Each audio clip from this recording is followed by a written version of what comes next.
this is not smart. So, okay, that failed. Also not that.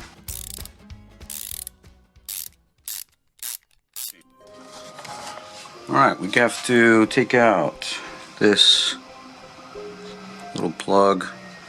So when we put the new, whoops. Oh God, okay. Not nearly as bad as it could have been. A little tiny port thingy. There we go. Never to be used again. Now, mine is threaded. Lucky. Bing bang bong, it's threaded. So we have this gear, and if I pull that spring out, there's also a plunger in there that will ask nicely.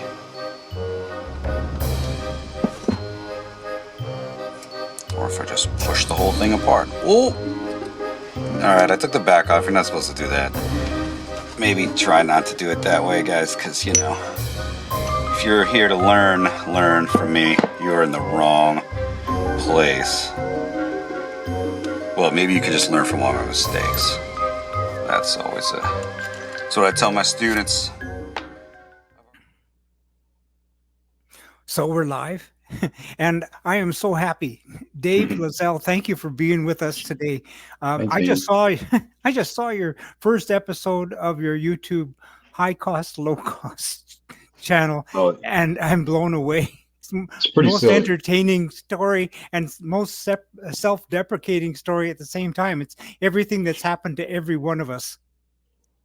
Yeah, I don't know. I was just working on it. I'm like, there's no way that the real world is as smooth as the internet makes it seem. So I have no problems just showing all the things that I messed up.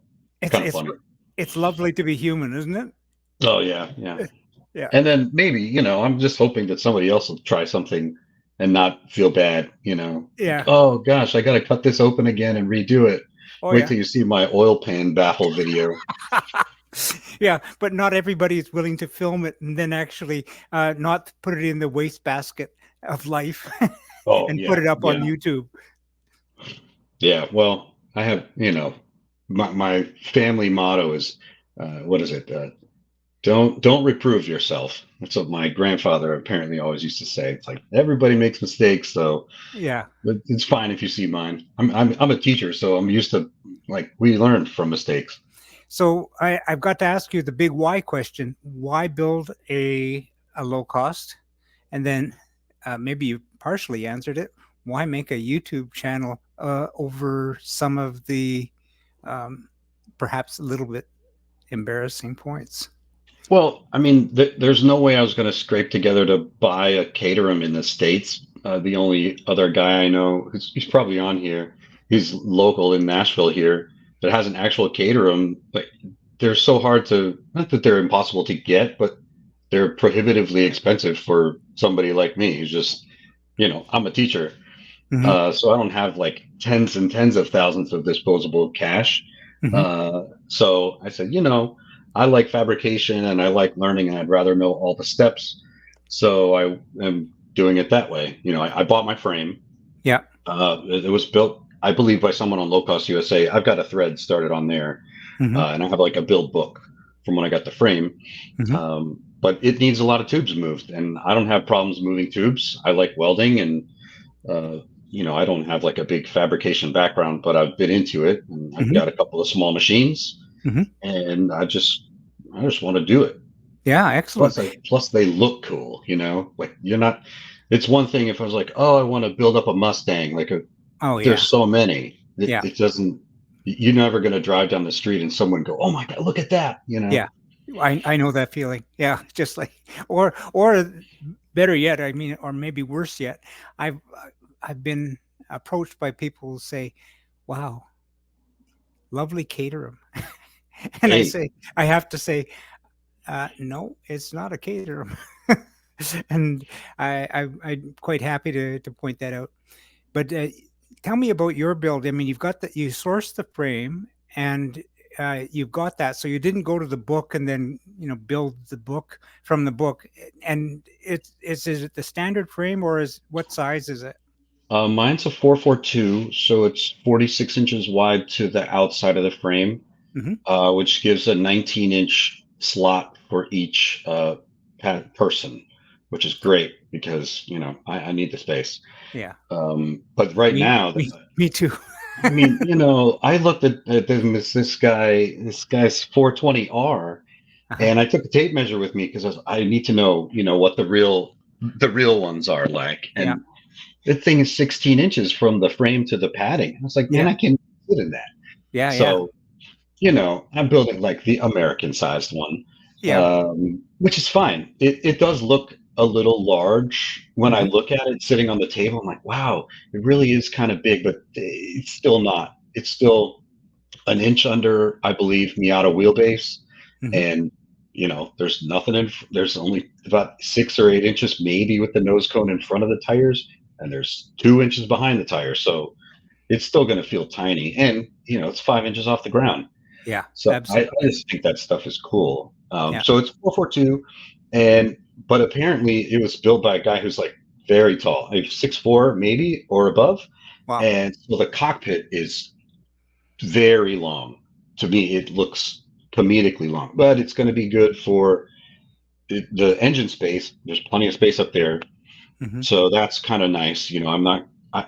The way I see it coming together, I'm not terribly concerned about like, oh, where am I going to put am I going to have place for the battery? Do I need to figure out a weird solution for like the washer fluid Oh yeah. bottle? Hmm. Because I'm definitely going to try to put a windscreen on it. I don't want to drive around with an aero screen.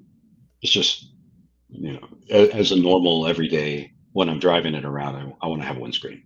And what are you using for the drivetrain, transmission, and the differential? Do you Oh, mind? right. So I have a JDM K24 Honda motor that I Mhm. got from a guy who's a race guy, and he wasn't going to use it for a project. And then I found a Honda S2000 transmission. So I have the adapter plate and collection things that are necessary to make that work. Mhm. And then I bought a complete Miata rear end, subframe, and control arms from one guy who had a broken 1.6 Miata rear diff, and then I got a LSD 1.8 Miata rear diff from another guy. So Oh. that's what I've got so far. I am going to have to figure out a drive shaft solution. But there's a local guy who's apparently really good. He's one of these like people who has either 5-star or 1-star reviews, and the 1-stars are all the people that thought they were smart when they went in and Mhm. said, "Oh, I think I need this," and they hated it, but they got what they needed. So Yeah. I'm just going to tell them what I have and see if we can figure out a solution. I think Sure. there may actually be a way to run a Jeep front drive shaft from a 4-wheel drive Jeep from 99 to '04. Mhm. Um, but I don't know if the bolt pattern is exactly the same. It looks the same, but I got to go to the pull Some apart and see if I can Sometimes get it's one. just best to turn it over to a pro and let them Yeah. say, "Oh yeah, that part will go with this part," and I'll put it together. And I did the same thing on mine. And I'm glad. First off, I made the mistake of approaching a friend of a friend of a friend who said, "I can do that for you," and Yeah. of course, it didn't work. So then I went and saw a pro, so got that done. Yeah. I think that might be one of those just like single step, go to the source, say, I think it needs to be 29.5 inches long from this flange to this flange. And Mhm. this is what the bolts need to be. And he'll probably be like, oh yeah, because the Miata ones are like not serviceable or something. And the S2000 one is different, like has like a short compression part in the Mhm. front half. I'm not sure. I don't know. I don't know enough about that side of things to say, oh yeah, I'm going to try this and then drive it on the street because it'll come apart in my lap. Yeah. Well, now that we've got that covered, I'm going to actually close this window down, and I'm Okay. going to ask if we could go down, maybe take a look in your shed, Yep. and could we do that? So, Yeah, I have here a K24 JDM K24A2, or it's wow. an K24A. Mhm. I don't know that it's that special. It's like an '04 TSX. motor, and I think the TSX would be what it's labeled in most markets. I don't know if they called it also. This also would have been like in the Accord Euro Type R. Uh-huh. But I'm using an S2000 transmission All right. because I found one of those for sale, and I didn't want to go with the ZF. Although maybe in hindsight I should have, because the body of the ZF transmission is much smaller, but I'm doing it this way, so that's what we're going to keep going with. I have an S2000 intake that I'm going to be using probably a Honda Ridgeline throttle body on, so I have to make a plate for that, and you have to use the US water housing on the JDM motor because then the alternator doesn't have the right bolts. And when I got this motor, I thought it had skipped time. So I have my whole first video is like kind of talking about taking that apart. Yep. And so here on my split open build table, which is actually really handy, I got my S2000 transmission kind of dumped in here, and I bought this frame from a guy. I found it on Facebook Marketplace, but he was on Low Cost USA. Yes. And he had purchased it from a guy who built it on low cost and sold it to another guy in New Hampshire, I think. Who this was originally built with an R1 motor in it, Okay. but it's a 442 chassis and huge high scuttle. Like, Yeah, I can see that. it's very tall. To me, even when I sit in it, it's like hilariously big. But I think the guy was like 6'5" who was building it, and I'm like decidedly not 6'5", so that's probably gonna come down. That could change a bit. Yeah, I mean, it's like just from the frame to the top of the front of the scuttle is like 29 inches. It's tall as a whole normal Caterham from the ground. So, so I have that, and this is the chassis of these. I'm probably going to redo all this front suspension because I have Miata parts for all my running gear. I have the Miata rear subframe fully just sitting here.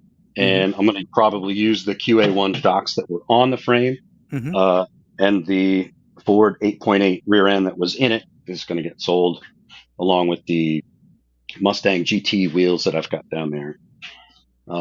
There was a roll bar, but it had a weird configuration, and it attached in some funny places down to these lower plates back here, and it doesn't really go where I want it to go, although I could leave it there.